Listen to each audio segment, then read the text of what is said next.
Hi hello नमस्कार सगळ्यांना. तर आज आम्ही मस्तपैकी दाल तडका बनवणार होतो. त्यासाठी दादा माझी मदत करत होता आलं लसूण कुटून द्यायला.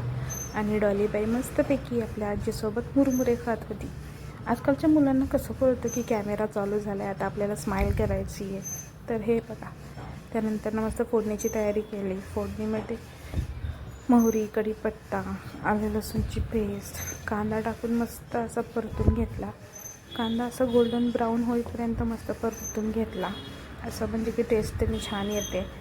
नंतर मग थोडंसं टोमॅटो ॲड केलं त्याच्यामध्ये आणि हिरवी मिरची, ते पण मस्त एक जीव होईपर्यंत परतून घेतलं. त्यानंतर त्याच्यात सगळे आपले मसाले, बेसिक मसाले टाकले आणि मस्त परतून घेतला. त्याच्यानंतर शिजवलेली डाळ टाकली. डाळीला पण मसाल्यात एकदम व्यवस्थित परतून घेतलं, जेणेकरून फ्लेवर इन्हॅन्स होतील त्याच्यामधले सगळे. म्हणजे अशी परतून घेतलेली डाळ आहे ना, छान लागते. सगळे फ्लेवर त्याच्यात उतरतात ना, तर छान लागते. नंतर गरम पाणी टाकलं. गरम पाणी यासाठी टाकायचं कारण की आपण थंड पाणी टाकलं ना की ते डाळीचं पाणी ना असं वरती तरंगतं.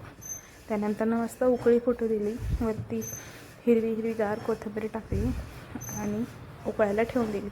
नंतर आज मी माझ्या मम्मीची रेसिपी करणार होते, कारल्याची भाजी, जी की मला खूप आवडते. ती त्यात ना फक्त हिरवी मिरची आणि चिंच टाकते आणि थोडीशी हळद, आणि सगळ्यात शेवटी सगळं कारलं परतून झाल्यावर त्यात खोबऱ्याचा कूट टाकते आणि एक 5-10 मिनटं असे झाकून ते स्टीम करते. त्याने खूप छान लागते. आयुष्यात मला कोणीही फुगलेलं आवडत नाही. फक्त एकमेव हीच आहे जी फुगले की एकदम मनाला आनंद होतो. त्यानंतर बाबा आमचे आज दिवसभर घरी नव्हते, त्यामुळे आमच्या गुळाला मुंगी बघा कशी चिटकलेली आहे. त्यानंतर दादाने दादाचा होमवर्क केला. त्याला आज एकदम 4 पेजेसचा अभ्यास दिला होता.